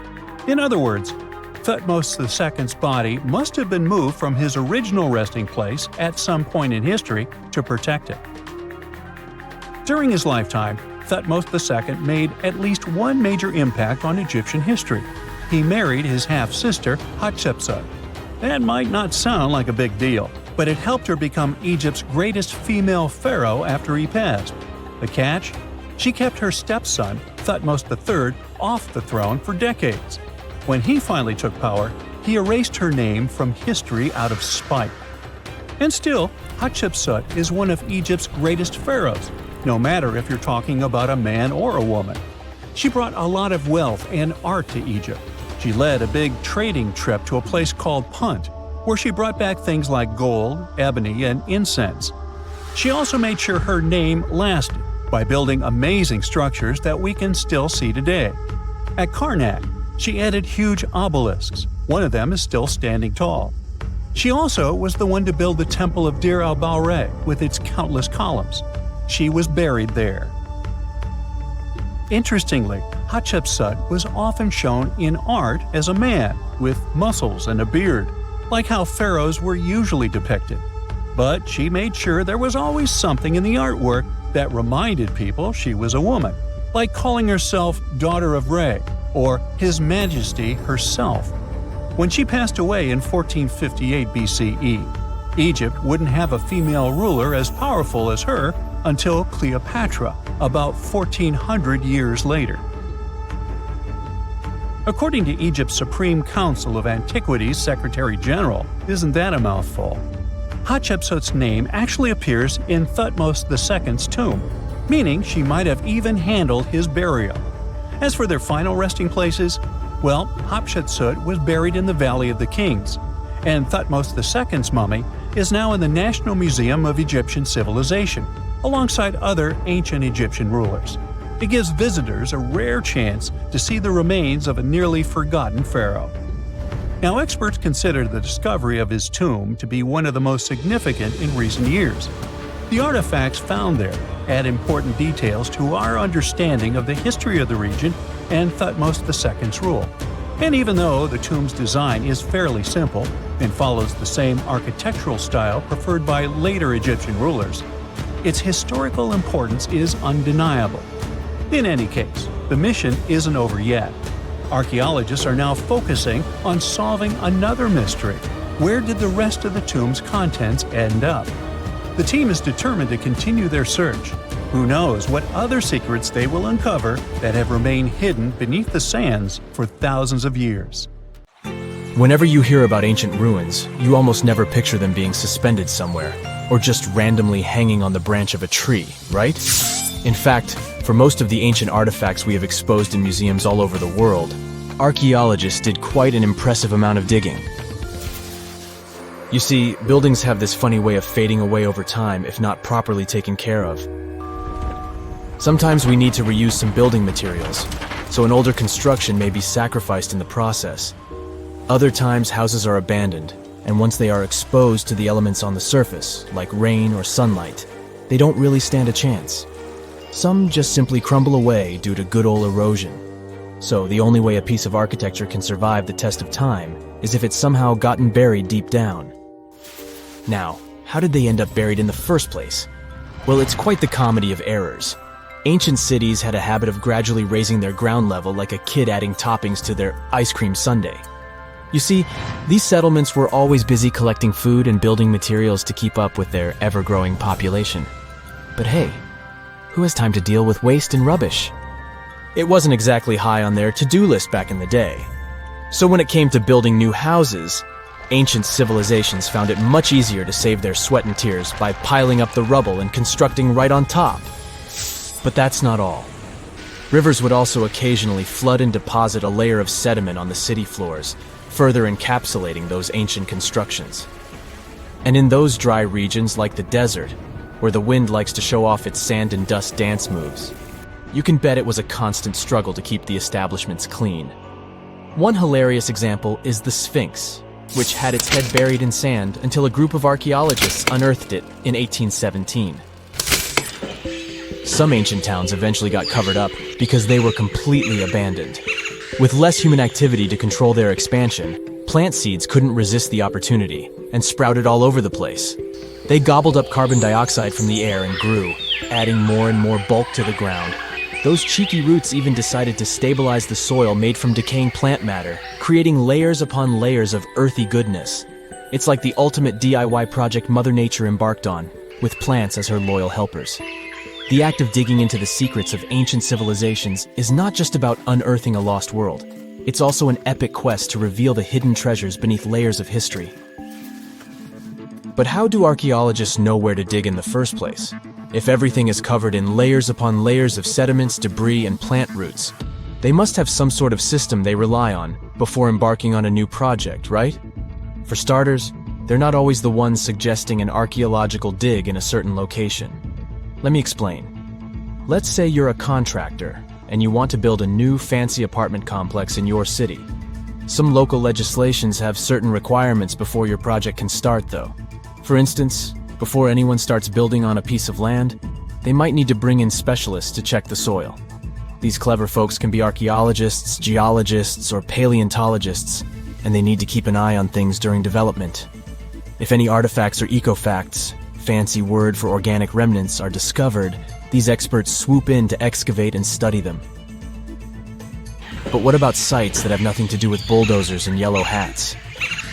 Archaeologists have more than one trick up their sleeves when it comes to locating ancient hotspots. They dive deep into historic records with a healthy dose of detective work. By sniffing out old documents and maps, they can piece together the puzzle of human activity in a specific area. If a site has been visited before, it's even better. Finding records of past excavations or historical accounts can give archaeologists lots of information on where to continue their treasure hunt. Before archaeologists start swinging their shovels, they engage in a bit of a visual scan mission. Armed with a grid system, they'll stroll around the site, keeping their eyes peeled for any artifacts that might be hiding just beneath the Earth's upper layer. From groundstone tools to historic glass and even ancient garbage dumps, yes, they're also valuable. These keen-eyed explorers can spot signs of human activity faster than most people. If they stumble upon midden soil, fancy term for a garbage dump, they know for sure that humans once called this place home. Archaeologists don't just rely on their trusty shovels, though. They have an arsenal of gadgets to aid in their search for hidden wonders. Geophysical tools are like their secret weapons. Take the resistivity meter, for example. This clever contraption measures the electrical component of the soil and any buried features or artifacts. A buried wall, for instance, will create a different resistivity reading than the surrounding soil. Magnetometers and ground-penetrating radar work in similar ways, showcasing potential hints of ancient treasures in the soil. And who could forget our trusty old friend, the GPS?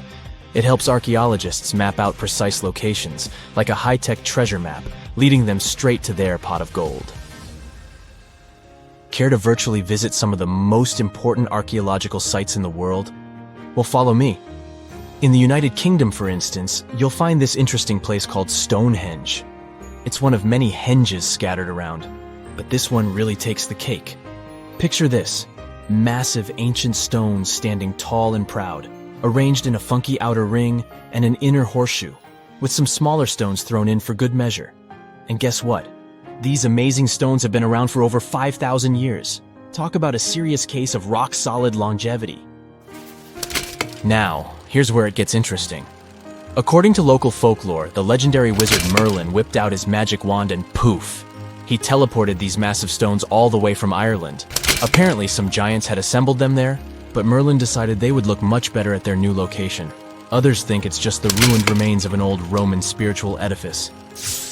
These amazing structures were built by our Bronze Age ancestors. With their simple tools and limited tech, they managed to create this monumental masterpiece. Impressive, right? Unfortunately, there's still so much we don't know about this area. Stonehenge's initial purpose remains a mystery to this day. Sure, there are lots of theories, but scientists have yet to agree on the subject.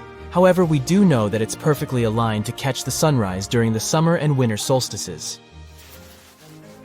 The ancient city of Pompeii is an equally amazing archaeological site. Picture this: Mount Vesuvius, a notorious troublemaker, decided to throw a volcanic tantrum and completely covered this ancient Roman city. It turned it into a time capsule, located outside present-day Naples in Italy. Fast forward to the year 1748, when a bunch of adventurous explorers stumbled upon Pompeii. Lo and behold, they discovered a treasure trove of well-preserved goodies: streets, houses, food, probably a bit stale by then, blingy jewelry, fancy sculptures, colorful frescoes, everyday household items, and even animal and human remains. It was like an epic archaeological party. From the looks of it, Pompeii had it all. Fancy houses and villas, a massive 20,000-seat arena, cute little artisan shops, hangouts like taverns. And let's not forget the saucy spots like those luxurious bathhouses for some intense pampering. There's also the sanctuary of Apollo, where people used to gather for their daily dose of worship. And of course, the bustling heart of the city, the Forum of Pompeii, where all the cool people used to hang out. And guess what? Pompeii is so cool that it made it to UNESCO's World Heritage List back in 1997. That's like the ultimate Hall of Fame for historical awesomeness. It also includes many other famous buildings and sites, like the Taj Mahal in India and the Acropolis of Athens in Greece. No man shall ever find my tomb. That's what, according to rumors, Cleopatra once said. Rumor has it really wasn't about the gender. She wanted no living soul to disturb her, and I think she meant that no human would ever discover the location of her grave. But, surprisingly, it was indeed a woman who was closer than anyone before to finally discovering the Queen's resting place. Meet Kathleen Martinez Berry, a criminal lawyer turned archaeologist. She got so intrigued with Cleopatra's story that she packed her bags and went to Egypt with no official support and even no permission from the authorities. All she had was pure determination to find the Queen's tomb. Now, you could say Kathleen had always been ahead of the game. She skipped grades in school, mastered piano, chess, swimming, and martial arts, and grew up listening to top intellectuals debating in her home. And she even got her law degree at just 19, and archaeology was her side passion. She had never actually been to Egypt, never dug up a single artifact. But her fascination with Cleopatra went all the way back to an argument with her father in 1990. That day, she walked into his library looking for a copy of Antony and Cleopatra by Shakespeare. Her dad, Fausto Martinez, a professor and legal expert, casually called Cleopatra a seductress. Kathleen wasn't having it. She fired back, arguing that history had been totally unfair to Cleopatra. The Romans, she said, wanted to destroy her reputation, and for centuries, people had just believed their version of the story. The debate went on for hours, and in the end, her father admitted maybe he had judged Cleopatra too harshly. That conversation changed everything for Kathleen. From that day on, she read every ancient text she could find, especially Plutarch's account of Cleopatra and Mark Antony. The more she learned, the more convinced she became that Cleopatra wasn't just some queen who fell for the wrong guy. She was a genius, playing a dangerous political game to keep Egypt independent. And the more she read, the more she started thinking, what if everyone had been looking for Cleopatra's tomb in the wrong place? That thought stuck with her. When she was caring for her second child, she earned a master's in archaeology. Multitasking. That reignited an obsession that would take over her life, uncovering the truth about Cleopatra. Even though most experts believe that Cleopatra's tomb, along with the final resting place of 13 other Ptolemaic rulers, lies somewhere beneath modern-day Alexandria, Dr. Martinez has a different idea. She believes Cleopatra was buried at Taposiris Magna, an ancient temple dedicated to Osiris, the Egyptian deity of the afterlife. But she still needed an ancient foundation plate. These plates, about the size of a smartphone, were placed beneath important temple structures and often contained inscriptions explaining when and why the temple was built. If she could find a plate that confirmed the temple was dedicated to Isis, Cleopatra's patron deity, she'd have solid proof that this was the right place to look. Nothing could deter Martinez. She excavated the entire temple site, digging deeper than anyone before her. Her team found coins with Cleopatra's name and face stamped on them. It meant Cleopatra had a direct connection to this site. Then, they uncovered something even more interesting: a tunnel used to bring water to people, leading straight from the temple into the Mediterranean Sea. So, if parts of the temple had already sunken into the water, could Cleopatra's tomb be down there too? Martinez needed proof to convince Egyptian authorities to let her search underwater. And, against all odds, she found the missing foundation plate. On it, the pharaoh offered a large area of Nubia to deity Isis. That was it, the confirmation she needed. The temple was indeed dedicated to Isis, proving her theory wasn't just speculation. If one temple was on land, Martinez suspected the second temple, possibly Cleopatra's tomb, had collapsed into the sea.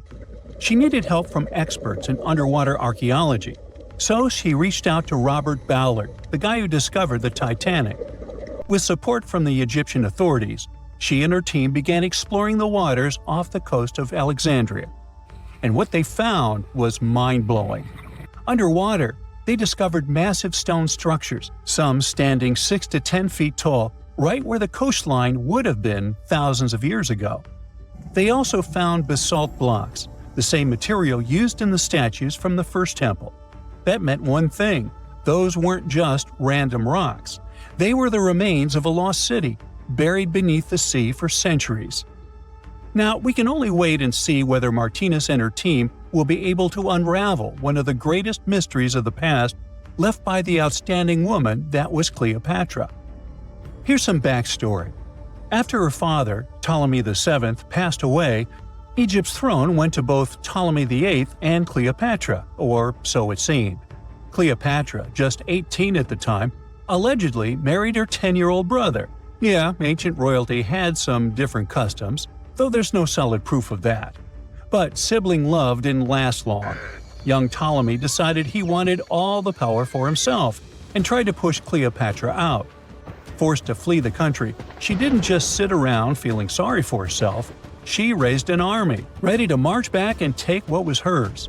That's how, at 21, she was already in the Sinai Desert, leading an army and planning her return to the throne. Now, by that time, Cleopatra had already been locked in a powerful political, and not only political, alliance with Julius Caesar. In June 47 BC, she gave birth to a son, Ptolemy Caesar, better known as Caesarion, who, many believe, was Caesar's child. But that didn't stop her from playing by Egyptian royal rules. And her husband number 2, her other brother, Ptolemy XIV.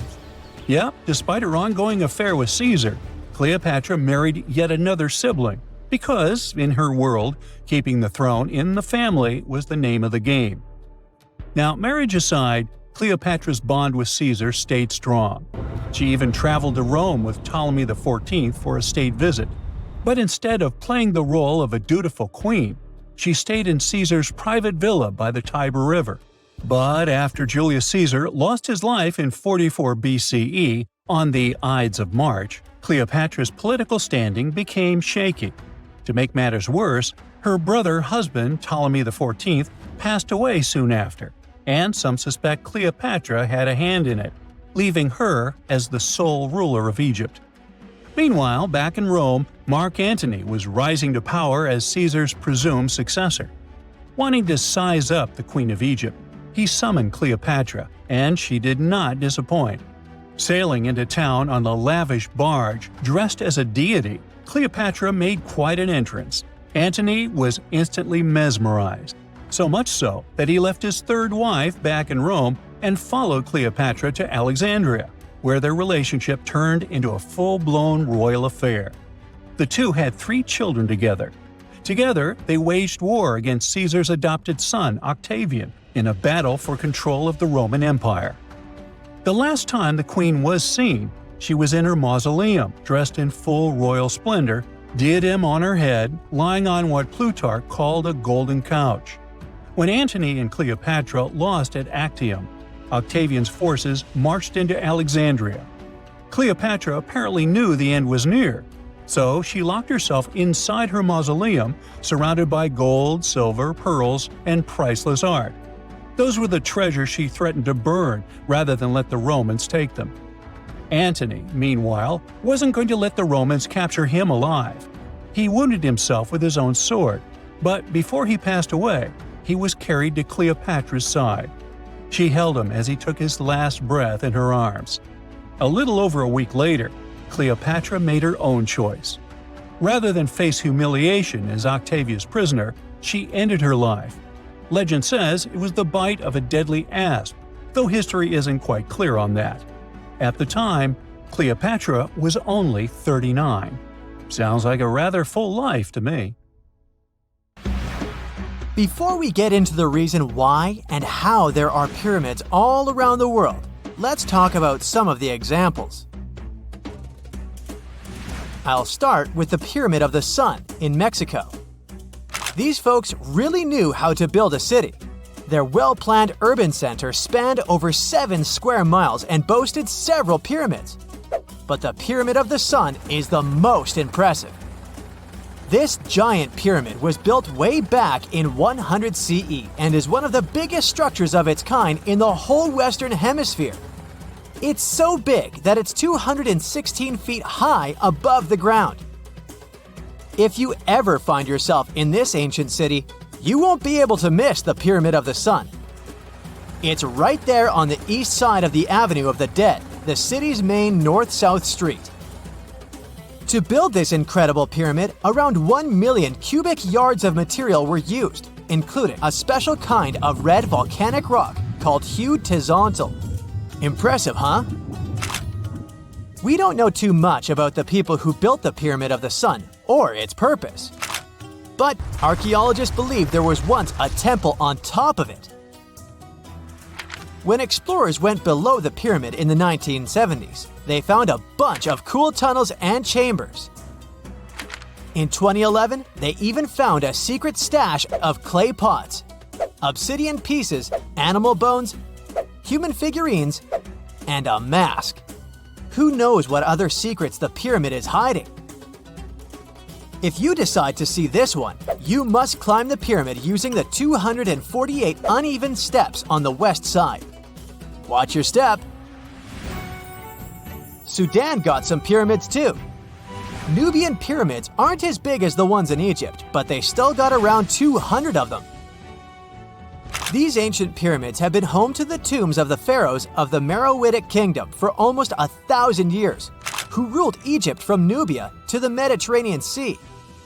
The pyramids at Meroe were constructed using granite and reddish sandstone.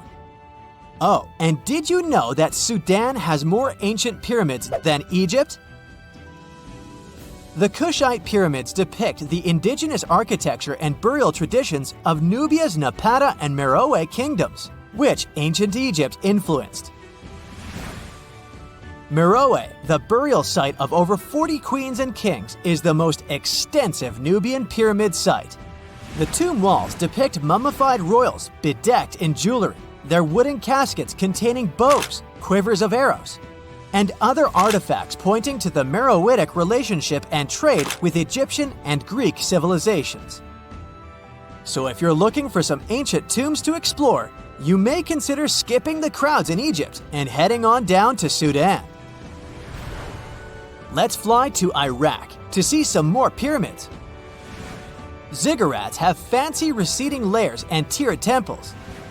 Instead of a smooth exterior, it has tiers like a cake. Perfect for all the important work and rituals that went on inside. You can find these towering structures scattered throughout Iraq and Iran, and they're a real testament to the power and skills of the people who built them.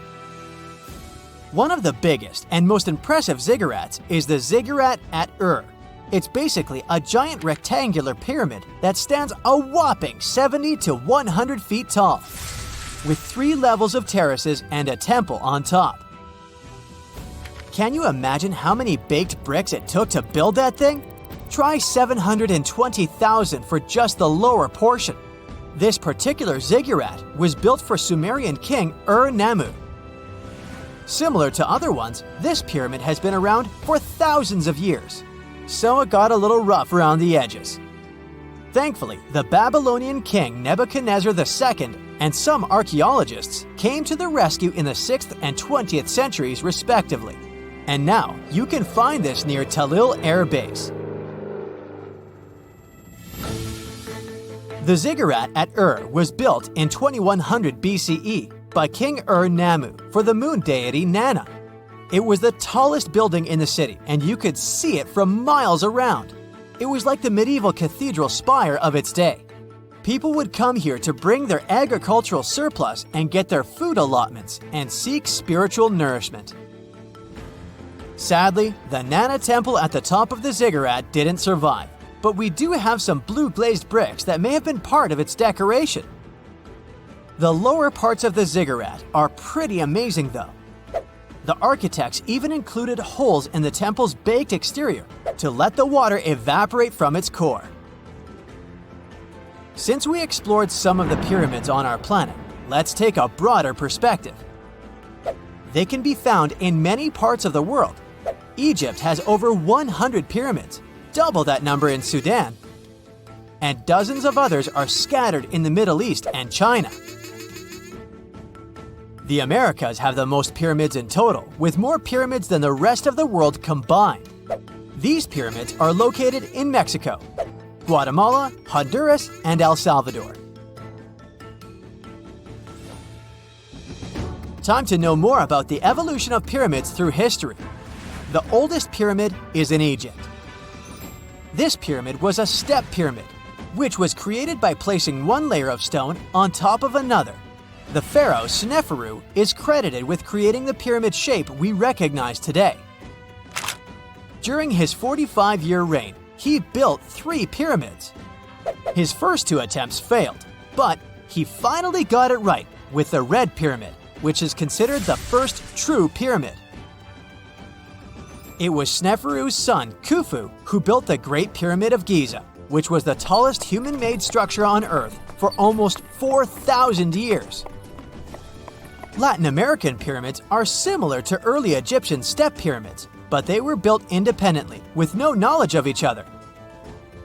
The pyramids in Sudan were built around 700 BCE and are tall, but much narrower than those in Egypt. How in the world did all these civilizations build these things without even texting each other? After all, the Aztecs, Mayans, and ancient Egyptians were about as different as possible. But despite their cultural differences, they all seem to agree on one thing. Pyramids were pretty cool. Step pyramids are all around the world because they were the most feasible and stable way to build large and tall structures without access to lighter building materials like wood and metal. The triangular form with a square base is the best way to build a sturdy structure, and having a cube structure would require more material for less height. Now, when it comes to pyramid design, the Egyptian pyramids were like giant triangles with a square base, smooth sides, and a pointy top. On the other hand, the Aztecs and Mayans went for a tiered cake look, with steps leading up to a flat platform on top. So, while all these pyramids share the same basic shape, they have their own unique flair. Each group built its pyramids using different materials, techniques, and slope angles. So while they may have been inspired by each other's work occasionally, they were just doing their own thing. Egyptian pyramids had smooth, angled sides that were designed to help the pharaoh's soul ascend to heaven. The Pyramid of the Sun was built over a series of caves that served as a passageway for the deities. The Maya built the temple of Kukulkan in Chichen Itza to honor the deity Kukulkan, usually represented by a serpent. Nicknamed El Castillo, it has 91 steps on each side, plus a platform. That's 365 steps, one for each day of the Mayan calendar. Tell me, Brightsiders, how were pyramids built? To begin with, humans made them, not a foreign race from space that landed on Earth. You see, one thing that all pyramids have in common is that they were built without advanced tools or even the wheel. It took a lot of people to build them, including skilled laborers and architects. For example, it's estimated that 20,000 people built the Great Pyramid of Giza, and it's believed that most of them were skilled laborers. Building pyramids was a massive undertaking that required years of planning and effort. The Great Pyramid at Cholula, Mexico, took 600 years to complete. So looky here, scientists discovered ancient artifacts near King Tut's tomb. Turns out, his VIP final resting place looks more like a public graveyard with about a dozen wooden coffins that's been there for around 3,600 years. Okay, I might have exaggerated a tad. The 11 tombs weren't exactly right next to King Tut, but they were close, near the same city of Luxor. New findings in Egyptian tombs can help us piece together what life was like in ancient Egypt. And guess what? Ancient Egyptians seem to have been remarkably like us, modern humans.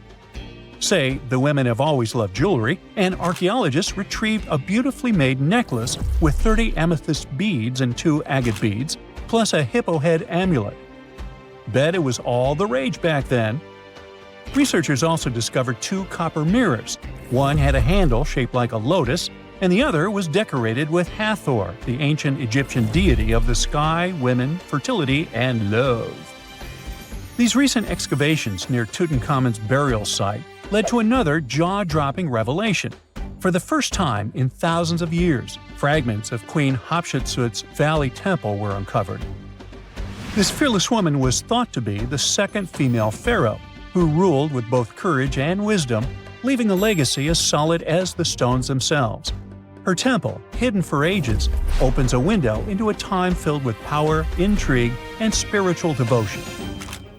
Archaeologists found over 1,000 beautifully decorated stone blocks on the outskirts of Hatshepsut's funerary temple. There were very few women who managed to take the throne in ancient Egypt.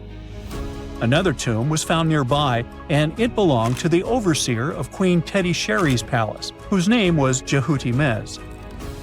Queen Hatshepsut seems to have even more tombs, aces up her sleeve. These tombs were carved into the rock instead of being built as pyramids, showing a unique ancient perspective on how to protect the soul in the afterlife. Experts managed to retrieve some cool ancient pieces from the site. Toys made of clay, mummy masks, winged scarabs, and some amulets. Sadly, there surely used to be way more artifacts, but over the last centuries, there have been people other than archaeologists to stumble upon this site. It's likely that looters got to these tombs before them and may have taken some valuable items. But they did leave behind some cool stuff for the researchers, like pottery used for offerings of bread and meat, along with archers' bows that connect the tomb's owners to the Egyptian military. Meanwhile, soul protection is way more important than you might think, especially if you're roaming around Luxor looking for ancient secrets. You aren't scared of King Tut's curse, are you? Let me tell you what happened to those who weren't scared, but promise me to take it with a dash of salt, okay? For years, Egyptologists, especially those who believed in paranormal activity, were convinced that there was an unsettling curse surrounding Tutankhamun's archaeological discoveries. This belief stemmed from the mysterious and untimely demise of several excavators who discovered the tomb in 1922 with no logical explanation for why they passed away. It was just easier to chalk it up to something supernatural and avoid the whole mess. But it turns out it wasn't a curse at all. It was likely the radiation that caused those excavators to perish. Now, you might wonder where the radiation came from. After all, while radioactivity was discovered in the 19th century, ancient Egyptians, despite their impressive pyramids, didn't have any radium lying around to make Tut's tomb glow like crazy. So, what could be the real story? It might have been toxic waste behind it all. Toxic levels of radiation from uranium and hazardous waste have been lurking inside the tomb since it was sealed over 3,000 years ago. The burial chamber of Tutankhamun's tomb reportedly has such high radiation levels that anyone who steps inside could easily end up with a fatal dose of radiation sickness or an incurable condition. By the way, you can have a somewhat similar level of radioactivity if you don't get rid of those moldy dinner leftovers you left to perish in your fridge a month ago. But this radioactivity isn't exclusive to Tutankhamun's tomb. Ancient Egyptian artifacts discovery is rewarding yet dangerous due to unusually high radiation levels in Old Kingdom tombs all over Egypt. Geiger counters have detected radiation at 2 sites near the Giza pyramids, and radon, a radioactive gas, has been found in several underground tombs in Saqqara. Interestingly, Experts believe that the builders of these ancient tombs were aware of the toxins, as some eerie warnings were carved into the walls of many tombs. One inscription ominously declared, "They that break this tomb shall meet their end by a malady that no doctor can diagnose." Other ominous phrases like "forbidden," "due to evil spirits," only added to the fear that supernatural curses haunted these ancient sites. Ominous signs have stunned archaeologists since forever, but the fear grew even stronger a century ago with the mysterious passing of Lord Carnarvon, who funded King Tut's excavation in 1922 and reportedly explored the treasure-filled rooms, along with several others who entered the tomb. Arthur Weigall, another British Egyptologist who was present at the tomb's opening and is credited with starting the curse myth, passed away young when he was just in his 50s in 1934. Chances are the condition that made him pass was connected to radiation. In total, 6 out of the 26 people who were there when the tomb was opened met their end within a decade from various causes. Not only X-ray exposure, those reasons include asphyxia, stroke, heart failure, pneumonia, and even poisoning. Well, isn't this getting a little grim? There was one guy who opened the tomb and somehow managed to avoid the infamous curse, Howard Carter, or so it seemed. Some folks pointed to his survival as proof that the curse wasn't real. After digging up the tomb, Carter published several books on the topic and shifted gears from archaeology to dealing in antiquities for various museums. Despite dodging demise or injury, rumors swirled about how the curse may have impacted him in other ways. One of the big stories linked him to Lord Carnarvon's daughter, Evelyn. Some said he was madly in love with her, but she married someone else, so he chose to stay single. Others claimed they had an affair while she was in Egypt, which ended when her father passed away and she left the country for good. However, there wasn't much evidence to support these stories. Evelyn was just 6 when they met, and they remained friends until his last breath. She was even one of the few attendees at his funeral, but denied any romantic involvement, saying they weren't that close. A year after the revolutionary discovery near King Tut's tomb, Evelyn married politician Sir Brograve Beauchamp and had a daughter. That same year, Beauchamp toured the tomb with his parents, guided by Carter himself. Carter never married and, aside from those posthumous rumors about Evelyn, had no other romantic connections. While the curse adds an intriguing twist to his life story, his tendency to keep relationships at arm's length was evident long before the tomb was opened. It seemed Carter just wasn't a people person. In 1939, after battling a serious illness, he ultimately succumbed to fate. He was 64, which was a pretty common life expectancy in the UK back then, so no one really thought it was off and linked it to an ancient curse.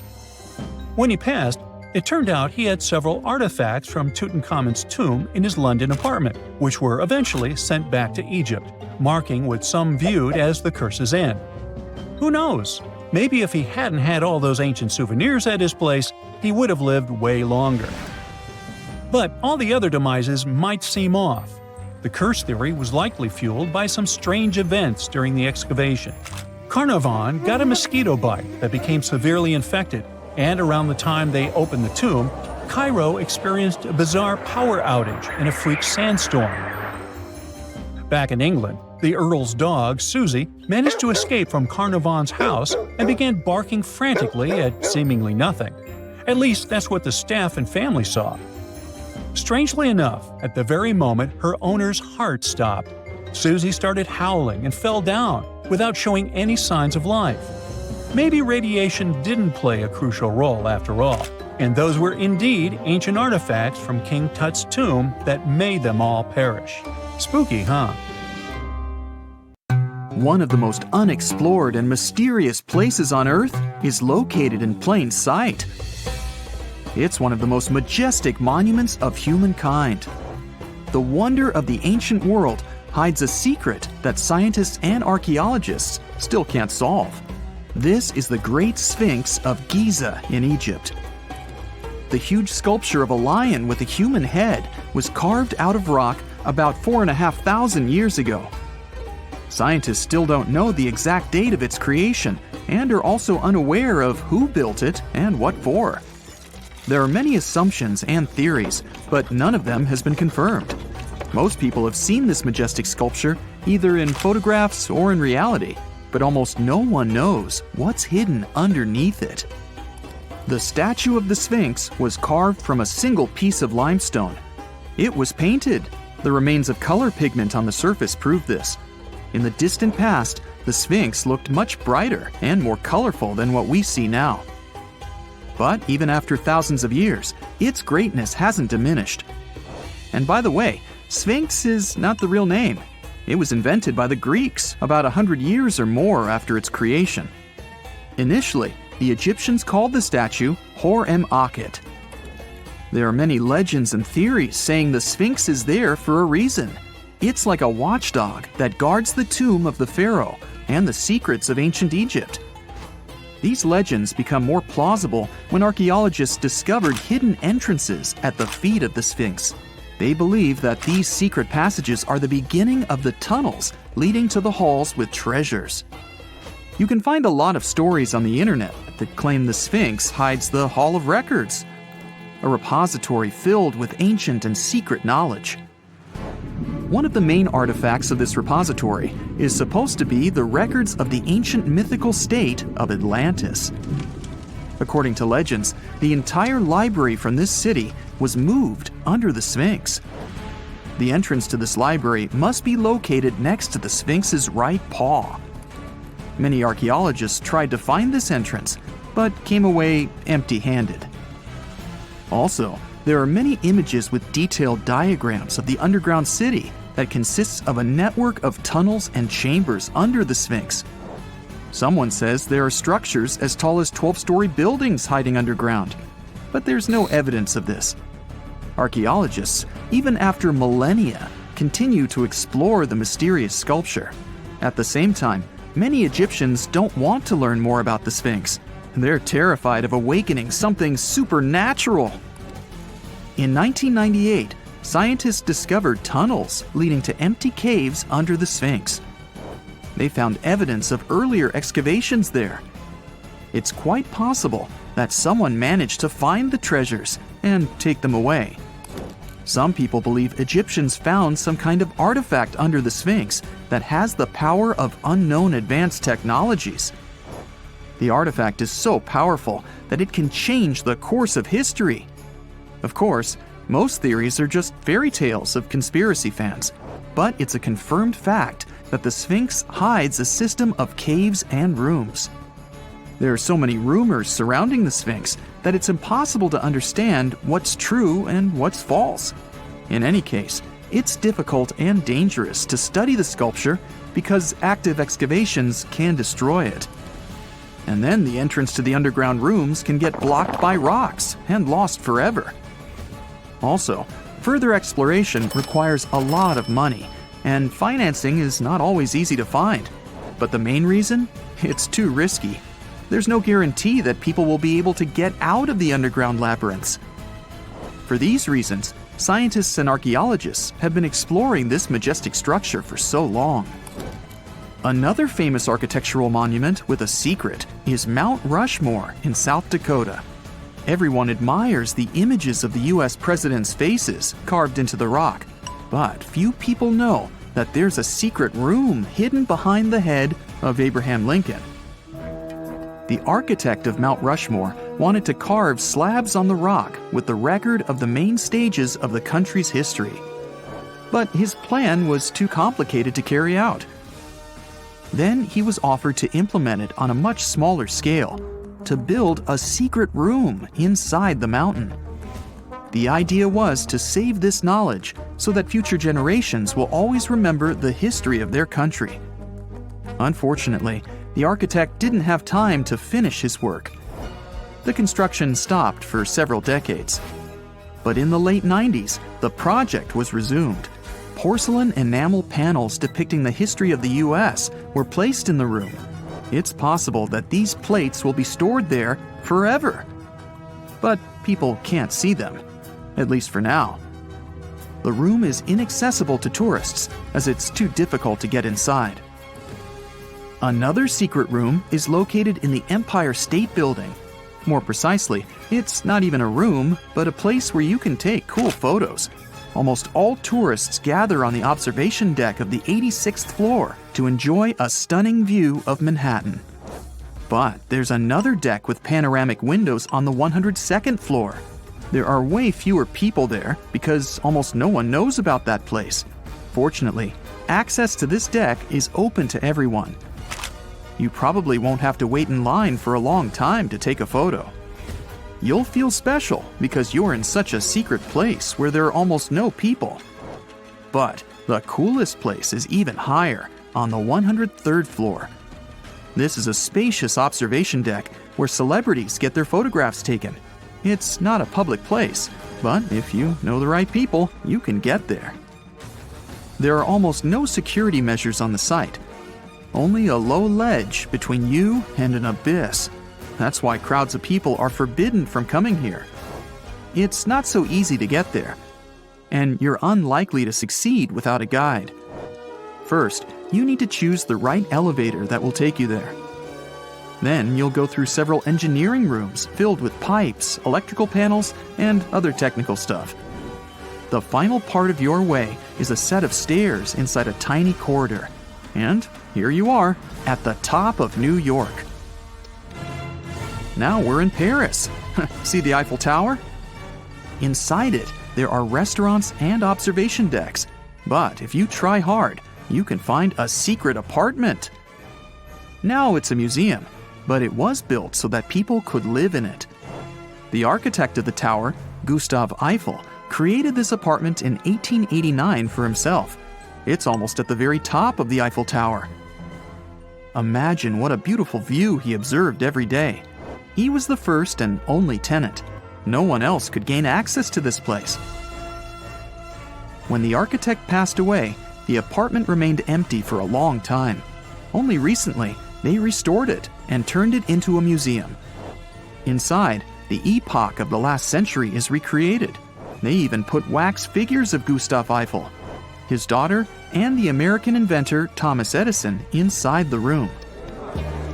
This place is filled with an endless stream of passengers, office workers running late, visitors from other cities, noise, and train whistles. At Grand Central Station in New York, among all these sounds, you can hear the sound of a ball hitting a racket, if you're in the right place. A real tennis court is hidden inside New York Central Station. It belongs to a tennis club that arranges corporate games for employees of many companies. The club was opened in the 60s. Now we're moving to London, Charing Cross Road. It isn't easy to find one secret place here. To do this, you need to look carefully at your feet. Do you see these sewer grates in the asphalt? Inside them, you can notice two signs with the name Little Compton Street. Yeah, there's another street right below you. It disappeared from all maps at the end of the 19th century. Charing Cross Road was built over it. The identification signs that you see are part of old engineering tunnels. There's another interesting place in London. It's located in the southeast corner of Trafalgar Square. At first glance, it looks like a thick lamppost, but there are too many tourists walking around. You come closer and realize that one person can easily fit inside the post. The lamppost belongs not to an electrician, but to a police officer. Yeah, this is the smallest police station in the world. It was built in the 1930s and used as a watch post. Officers had to sit there one by one and watch Trafalgar Square. That always attracted a lot of pickpockets and all kinds of other criminals.